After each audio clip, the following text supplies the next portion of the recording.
Hi ಸ್ನೇಹಿತರೆ, welcome to ನಮ್ಮ channel. ಮತ್ತೊಂದು ವಿಡಿಯೋಗೆ ಸ್ವಾಗತ. ನಾನು ನಿಮ್ಮ ಪ್ರೀತಿಯ ಶಂಕರ್. ನನಗೆ ರೀಸೆಂಟಾಗಿ ಬೈಕ್ ಟ್ಯಾಕ್ಸಿ ವೀಡಿಯೋಸ್ನ ಮಾಡಿದಾಗ ಒಂದಷ್ಟು ಆಟೋ ಚಾಲಕರು, ಓಕೆನಾ, ಒಂದಷ್ಟು ಗೊತ್ತಿರುವಂಥ ಆಟೋ ಚಾಲಕರಾಗಿರ್ಬೋದು ಅಥವಾ ನನ್ನ ಚಾನಲ್ನ ತುಂಬ ದಿವಸದಿಂದ ಒಂದಷ್ಟು ಆಟೋ ಚಾಲಕರು ನೋಡ್ತಿದ್ದಾರೆ. So first of all swear ಹೇಳ್ತಿದ್ದೀನಿ, ತುಂಬ ಜನ ನನ್ನನ್ನು ಮಾತಾಡಿಸ್ತಿದ್ದೀರಾ. ಸೊ ನಿಮ್ಮೆಲ್ಲರಿಗೂ ನನ್ನ ಅನಂತ ಪೂರ್ತ ಧನ್ಯವಾದಗಳು. ಯಾಕಂತಂದರೆ ನಮ್ಮನ್ನು ನೋಡಿ ಬೈಕಲ್ಲವರೇ ಜಾಸ್ತಿ, ನಿಮ್ಮಲ್ಲಿ ಕೆಲವರು ಅಷ್ಟು ಜನ, ಅದರಲ್ಲೂ ನೀವು ಒಂದಷ್ಟು ಜನ ನಮ್ಮನ್ನು ಬಂದು ಮಾತಾಡಿಸಿ ನಿಮ್ಮ ವೀಡಿಯೋಸ್ ಚೆನ್ನಾಗಿರ್ತವೆ, ಇದೇ ರೀತಿ ಮಾಡಿ ಅಂದಾಗ ನಮ್ಗೊಂಥರ ಏನೋ ಖುಷಿ ಆಗುತ್ತೆ. ಆ್ಯಂಡ್ ಒಂಥರ ಏನೋ ಖುಷಿ. ಸೊ ಫಸ್ಟ್ ಆಫ್ ಆಲ್ ನಾವು ಇಲ್ಲಿ ಒಂದು ಮಾತು ಹೇಳೋಕ್ಕೆ ಇಷ್ಟಪಡ್ತೀನಿ, ನಾವು ಯಾವುದೇ ಕಾರಣಕ್ಕೂ ಅವ್ರ ಪರ ಅವ್ರ ವಿರೋಧ ಅವ್ರಂದರೆ ಆಗಲ್ಲ ಅನ್ನೋದು ನಮ್ಮ ಉದ್ದೇಶ ಅಲ್ಲ, ಓಕೆನಾ.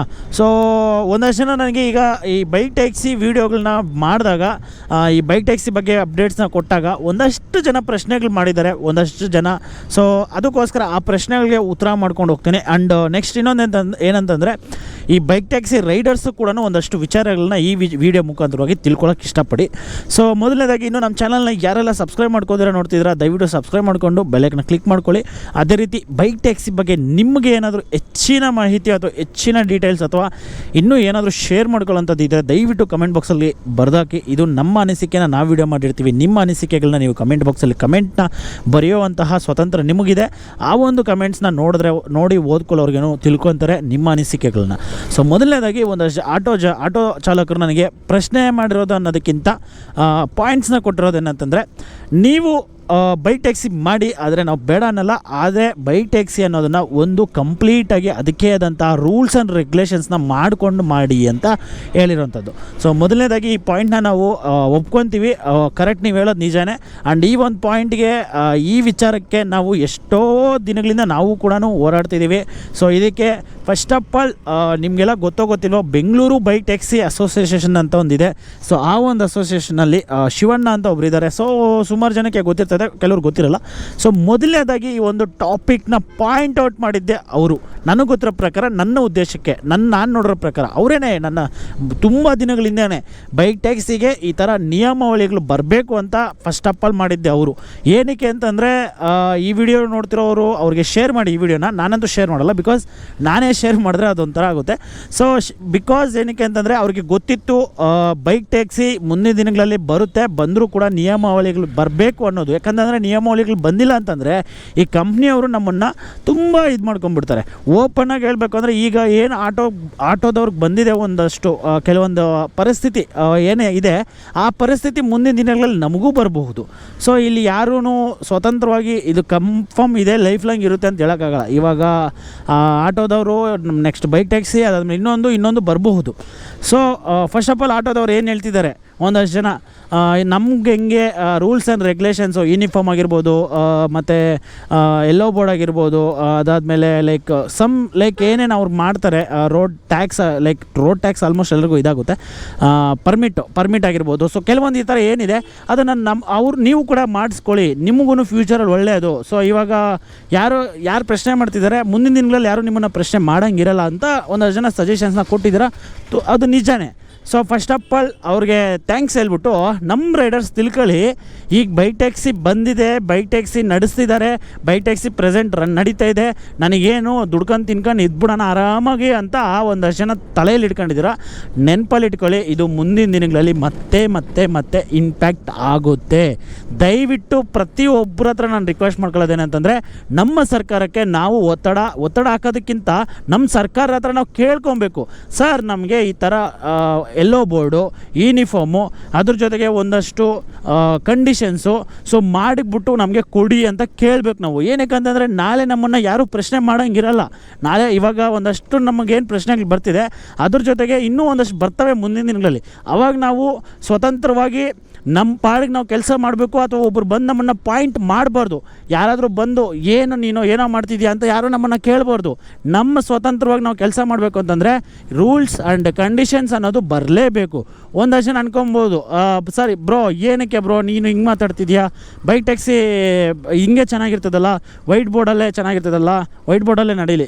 ಇಲ್ಲಿ ಅದೆಲ್ಲ ನನಗೆ ಗೊತ್ತಿರೋ ಪ್ರಕಾರ ನನ್ನ ಅನಿಸಿಕೆ ತಪ್ಪದು. ಏನಕ್ಕೆ ಅಂತಂದರೆ ಒಂದು ಈಗ ಫಾರ್ ಎಕ್ಸಾಂಪಲ್ ಆಟೋ ಆಗಿರ್ಬೋದು, ಕ್ಯಾಬ್ ಆಗಿರ್ಬೋದು, 4 ವೀಲರ್ ಗೂಡ್ಸ್ ಗಾಡಿಗಳಾಗಿರ್ಬೋದು, ಲೈಕ್ ಅವರೆಲ್ಲ ಹೆಂಗೆ ನಡೆಸ್ತಿದ್ದಾರೆ ಅದೇ ರೀತಿ ಅದೇ ವೇಗೆ ನಮ್ಮದು ಬರಬೇಕು. ಅದಾಗ ನಮಗೂ ಸ್ವತಂತ್ರವಾಗಿ ನಾವು ಕೆಲಸ ಮಾಡ್ಕೊಳಕ್ಕಾಗುತ್ತೆ. ಸೊ ಎಲ್ಲಿವರೆಗೂ ಅದು ಬರಲ್ವೋ ಅಲ್ಲಿವರೆಗೂ ನಮಗೆ ಸ್ವತಂತ್ರ ಅನ್ನೋದು ಇರಲ್ಲ, ಸ್ವತಂತ್ರವಾಗಿ ನಾವು ದುಡ್ಕೊಳಕ್ಕಾಗಲ್ಲ. ಇದೇ ಥರ ಮಾತುಗಳು, ಇದೇ ಥರ ಬೇಜವಾಬ್ದಾರಿ ಒಂದಷ್ಟು ಕೆಲಸಗಳು ನಡೀತಾನೆ ಇರ್ತವೆ. ಸೊ ಅದಕ್ಕೋಸ್ಕರ ಇದಕ್ಕೆಲ್ಲ ತಡೆ ಕಟ್ಟಬೇಕು ಅಂತಂದರೆ ಅದಕ್ಕೆಲ್ಲ ಸ್ವತಂತ್ರವಾಗಿ ನಾವು ಕೆಲಸ ಮಾಡಬೇಕಾದ್ರೆ ಈ ರೂಲ್ಸ್ ಆ್ಯಂಡ್ ರೆಗ್ಯುಲೇಷನ್ಸ್ ಬರಲೇಬೇಕು. ಬಂದಿಲ್ಲ ಅಂತಂದರೆ ಇದೇ ಯಥಾಸ್ಥಿತಿ ನಡೀತಾನೇ ಇರ್ತದೆ ಇಂತಹ ಗಲಾಟೆಗಳು. ಸೊ ಇದನ್ನು ತಲೆಯಲ್ಲಿ ಇಟ್ಕೊಬಿಡಿ. ಆ್ಯಂಡ್ ಇನ್ನೊಂದು ಇಂಪ್ಯಾಕ್ಟು ಆಗುತ್ತೆ. ವೈಟ್ ಬೋರ್ಡ್ ಅನ್ನೋದು ತುಂಬ ಇಂಪ್ಯಾಕ್ಟು ಆಗುತ್ತೆ. ಈಗ ಫಾರ್ ಎಕ್ಸಾಂಪಲ್ ಹೇಳ್ಬಿಡ್ತೀನಿ, ವೈಟ್ ಬೋರ್ಡಲ್ಲಿ ಕೆಲಸ ಮಾಡ್ತಿರೋದ್ರಿಂದ ನಿಮಗೆ ಗೊತ್ತಿದೆ ಬೇರೆ ಬೇರೆ ರಾಜ್ಯಗಳ ಗಾಡಿಗಳು, ಕೇರಳ, ತಮಿಳ್ನಾಡು, ಆಂಧ್ರ, ಮಹಾರಾಷ್ಟ್ರ, UP, ಸೊ ಈ ಥರ ಬೇರೆ ಬೇರೆ ಗಾಡಿಗಳು ಬಂದು ಇಲ್ಲಿ ರಿಜಿಸ್ಟರ್ ಮಾಡಿಕೊಂಡು ಡ್ಯೂಟಿಗಳು ಮಾಡ್ತಿದ್ದಾರೆ. ಇದಕ್ಕೆ ಒಂದು ತಡೆ ಬೀಳಬೇಕು. ಇದಕ್ಕೆ ಖಂಡಿತವಾಗಿ ಒಂದು KA ಗಾಡಿ ಮಾತ್ರ ಬರಬೇಕು ಅನ್ನೋದನ್ನು ಒಂದು ಕಂಡೀಷನ್ನ ಬರಬೇಕು. ಅವಾಗ ಏನಾಗುತ್ತೆ ಅಂದರೆ ನಮ್ಮ ಕನ್ನಡಿಗರಿಗೆ, ನಮ್ಮ ಕರ್ನಾಟಕದವ್ರಿಗೆ ಕೆಲಸ ಸಿಗುತ್ತೆ. ಫಸ್ಟ್ ಆಫ್ ಆಲ್ ಇಲ್ಲಿ ನಮ್ಮ ಕನ್ನಡಿಗರಿಗೆ, ನಮ್ಮ ಎಷ್ಟೋ ಜನಕ್ಕೆ ಇಲ್ಲಿ ಡ್ಯೂಟಿಗಳು ಇಲ್ದಿರ, ಕೆಲಸಗಳು ಇಲ್ದಿರ ಸಾಯ್ತಾ ಇದ್ದೀವಿ. ಸೊ ನಿಮಗೆಲ್ಲ ಗೊತ್ತಿದೆ. ಸೊ ಒಂದಷ್ಟು ಜನ ನನಗೆ ಕಮೆಂಟ್ ಬಾಕ್ಸಲ್ಲಿ ಹಾಕ್ತೀರಾ, ಬ್ರದರ್ ಆರ್ಡ್ರ್ಗಳೇ ಬರ್ತಾಯಿಲ್ಲ, ಡ್ಯೂಟಿಗಳೇ ಬರ್ತಾಯಿಲ್ಲ, ಏನು ಮಾಡೋದು ಅಂತ. ಸೊ ಈ ಥರ ಅಂತಹ ರೂಲ್ಸ್ ಆ್ಯಂಡ್ ರೆಗ್ಯುಲೇಷನ್ಸ್ ಬಂದಾಗ ಆವಾಗ ನಮ್ಮ ಕನ್ನಡಿಗರಿಗೆ ಹೆಚ್ಚಿನ ಅವಕಾಶಗಳು ಸಿಗುತ್ತೆ. ಸೊ ಆವಾಗ ನಮ್ಮ ಕನ್ನಡಿಗರಿಗೆ ದುಡ್ಕೊಳ್ಳೋಂತಹ ಇದು ಜಾಸ್ತಿ ಸಿಗುತ್ತೆ. ಸೊ ಹಂಗಂತ ನಾನು ಅವ್ರಿಗೆ ಬೇಡವಾ, ನಾರ್ತ್ ಇಂಡಿಯನ್ಸ್ ಅವರು ಕೆಲವೊಂದಷ್ಟು ಜನ ಇಲ್ಲಿ ಬಂದು ದುಡ್ಕೊಳ್ಳೋರು, ಅವರು ಪಾಪ ಬೇಡ ಅಂದರೆ ನಾನು ಬೇಡ ಅಂತ ಹೇಳ್ತಿಲ್ಲ, ಬಟ್ ಅದಕ್ಕೆ ಅಂತಹ ರೂಲ್ಸ್ ಆ್ಯಂಡ್ ರೆಗ್ಯುಲೇಷನ್ಸ್ ಅವರು ಫಾಲೋ ಮಾಡಬೇಕು. ಸೊ ಅವಾಗ ಸರಿ ಹೋಗ್ಬಿಡುತ್ತೆ. ಈ ಪ್ರಾಬ್ಲಮ್ ನನಗೆ ಗೊತ್ತಿರೋ ಪ್ರಕಾರ ಸಾರ್ಟ್ ಔಟ್ ಆಗ್ಬೋದು. ಸೊ ಮತ್ತು ಇನ್ನೊಂದು ಆಗಲೇ ಹೇಳಿದಾಗ ನಮಗೆ ಸ್ವತಂತ್ರವಾಗಿ ನಾವು ದುಡಿಬೇಕು, ನಮ್ಮನ್ನು ಯಾರೂ ಪ್ರಶ್ನೆ ಮಾಡಬಾರ್ದು ಅಂತಂದರೆ ನಾವು ಇಲ್ಲಿ ಪ್ರತಿಯೊಬ್ಬರು ಸೇರಿ ನಮ್ಮ ಗೌರ್ಮೆಂಟ್ಗೆ ಒಂದು ಮನವಿನ ಕೊಡಲೇಬೇಕು. ನಾವು ಮನವಿ ಕೊಟ್ಟು ಇದನ್ನು ಯಾವತ್ತು ನಾವು ಇದನ್ನು ಮಾಡ್ಕೊತೀವಿ, ಯಾವಾಗ ನಮ್ಮ ಗೌರ್ಮೆಂಟ್ ಅವರು ಇದನ್ನು ತರ್ತಾರೆ ಅಲ್ಲಿವರೆಗೂ ಕೂಡ ನಮಗೆ ಇದು ಕಟ್ಟಿಟ್ಟ ಬುದ್ಧಿ. ಇದು ಖಂಡಿತವಾಗ್ಲೂ ಇದೇ ಥರ ಜಗಳಾಗಿರ್ಬೋದು, ಅಥವಾ ಅವ್ರು ಬಂದು ಇವ್ರು ಪ್ರಶ್ನೆ ಮಾಡೋದು, ಇವ್ರು ಬಂದು ಅವ್ರನ್ನ ಪ್ರಶ್ನೆ ಮಾಡೋದು ನಡೀತಾನೆ ಇರ್ತದೆ. ಈಗ ಒಂದಷ್ಟು ಪ್ರಶ್ನೆ ನನಗೆ. ಸೊ ನೀವೇ ಯೋಚನೆ ಮಾಡಿ, ನೀವೇನಾದರೂ ಆಟೋ ಡ್ರೈವರ್ ಆಗಿದ್ದಿದ್ರೆ ಸೊ ನೀವು ಪ್ರಶ್ನೆ ಮಾಡ್ತೀರಲ್ವಾ. ಸೊ ನೋಡಿ, ಇಲ್ಲಿ ಒಂದಷ್ಟು ಜನ, ಇಲ್ಲಿ ನಾನು ಓಪನ್ ಅಪ್ ಆಗಿ ಹೇಳ್ತೀನಿ, ಆಟೋ ಡ್ರೈವರ್ಸ್ ಸುಮಾರು ಜನ ನನ್ನ ಹತ್ರ ಹೇಳ್ಕೊಂಡಿದ್ದಾರೆ, ಬ್ರದರ್ ನಮಗೆ ಬೈಕ್ ಟ್ಯಾಕ್ಸಿ ಬಂದಿರೋದಕ್ಕೆ ನಮಗೇನು ಬೇಜಾರಿಲ್ಲ, ಬೈಕ್ ಟ್ಯಾಕ್ಸಿ ಮಾಡ್ತಿರೋದಕ್ಕೆ ನಮಗೇನು ಬೇಜಾರಿಲ್ಲ, ಮಾಡ್ಕೊಳ್ಳಿ.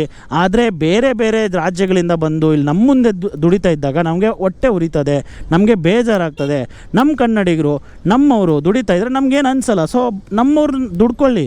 ಅದಕ್ಕೆ ರೂಲ್ಸ್ ಆ್ಯಂಡ್ ರೆಗ್ಯುಲೇಷನ್ಸ್ ಬರಬೇಕು, ಕಂಡೀಷನ್ಸ್ ಅನ್ನೋದು ಬರಬೇಕು. ಆವಾಗ ನಮ್ಮ ಕನ್ನಡಿಗರಿಗೆ ಹೆಚ್ಚಿನ ಅವಕಾಶಗಳು ಸಿಗುತ್ತೆ. ಆವಾಗ ನಮ್ಮ ಕನ್ನಡಿಗರು ಜಾಸ್ತಿ ಜನ ಬಂದು ದುಡ್ಕೊತಾರೆ, ಆವಾಗ ನಮಗೂ ಖುಷಿನೇ. ಅದಕ್ಕೋಸ್ಕರ ನಾವು ಹೇಳ್ತಿರೋದಂತ ಸುಮಾರು ಜನ ನನ್ನ ಹತ್ರ ಹೇಳ್ಕೊಂಡಿದ್ದಾರೆ. ಸುಮಾರು ಜನ ಈಗಲೂ ಕೂಡ ಈಗ ನೋಡಿ, ಬೈಕ್ ಟ್ಯಾಕ್ಸಿ ವಿರುದ್ಧ ಆಟೋ ಡ್ರೈವರ್ಸ್ ಅನ್ನೋದು ಒಂದು ಕಡೆ, ಒಂದು ಪಾಯಿಂಟ್ ಆಫ್ ವ್ಯೂ ಅಲ್ಲಿ ಒಂದಷ್ಟು ಜನ ಇದ್ದರೆ, ಒಂದಷ್ಟು ಜನ ಇರೋದು ಬೈಕ್ ಟ್ಯಾಕ್ಸಿ ಬಂದಿರೋದು ನಮಗೇನು ಬೇಜಾರಿಲ್ಲ, ಆದರೆ ಬೈಕ್ ಟ್ಯಾಕ್ಸಿ ಈ ರೀತಿ ರೂಲ್ಸ್ ಆ್ಯಂಡ್ ರೆಗ್ಯುಲೇಷನ್ಸ್ ಇಲ್ವಲ್ಲ. ಸೊ ಅದು ಒಂದಷ್ಟು ಜನಕ್ಕೆ ಇದಿರೋದು. ಇದನ್ನು ನಾನು ಒಪ್ಕೊತೀನಿ. ಈಗ ಒಂದಷ್ಟು ಜನ ಯಾರೆಲ್ಲ ಬೈಕ್ ಟ್ಯಾಕ್ಸಿನೇ ಬೇಡ ಅಂತಿದ್ದಾರಲ್ಲ ಅವ್ರಿಗೆ ನಾವೇನು ಹೇಳೋಕ್ಕಾಗಲ್ಲ. ಅವರು ಒಂದು ಮೆಂಟಾಲಿಟಿಯಲ್ಲಿ ಅವ್ರು ಇರ್ತಾರೆ. ಬಟ್ ಯಾರು ಬೈಕ್ ಟ್ಯಾಕ್ಸಿ ಬಂದರೂ ನಮಗೇನು ಬೇಜಾರಿಲ್ಲ, ಆದರೆ ಕಂಡೀಷನ್ಸು ರೂಲ್ಸ್ ಆ್ಯಂಡ್ ರೆಗ್ಯುಲೇಷನ್ಸ್ ಇಲ್ವೋ, ಸೊ ನಮ್ಮ ಥರ ಅವ್ರಿಗೂ ಬರಲಿ, ಮಾಡ್ಕೊಳ್ಳಿ, ನಮಗೇನು ತೊಂದರೆ ಇಲ್ಲ ಅಂತಾರೋ. ಸೊ ಇದನ್ನು ನಾನು ಒಪ್ಕೊತೀನಿ. ಸೊ ನನ್ನ ಪ್ರಕಾರ ಇದು ನನ್ನ ಅನಿಸಿಕೆ. ನಿಮ್ಮ ಅನಿಸಿಕೆ, ನಿಮ್ಮ ಅಭಿಪ್ರಾಯಗಳೇನು ಅಂತ ಕಮೆಂಟ್ ಬಾಕ್ಸಲ್ಲಿ ಕಮೆಂಟ್ ಮಾಡಿ. ಆ್ಯಂಡ್ ಈಗಲೂ ನಾನು ಇಷ್ಟೇ ಹೇಳೋದು, ಬೈಕ್ ಟ್ಯಾಕ್ಸಿ ರೈಡರ್ಸ್ ಯಾರೆಲ್ಲ ಈ ವಿಡಿಯೋ ನೋಡ್ತಿದ್ದೀರಾ, ದಯವಿಟ್ಟು ಆದಷ್ಟು ಗೌರ್ಮೆಂಟ್ಗೆ ನಾವು ಮನವಿಗಳನ್ನ ಕೊಟ್ಟು ಅವ್ರಿಗೆ ಅರ್ಥ ಮಾಡಿಸಿ ಆದಷ್ಟು ಬೇಗ ರೂಲ್ಸ್ ಆ್ಯಂಡ್ ರೆಗ್ಯುಲೇಷನ್ಸ್ನ ಬಂದರೆ ಮಾತ್ರ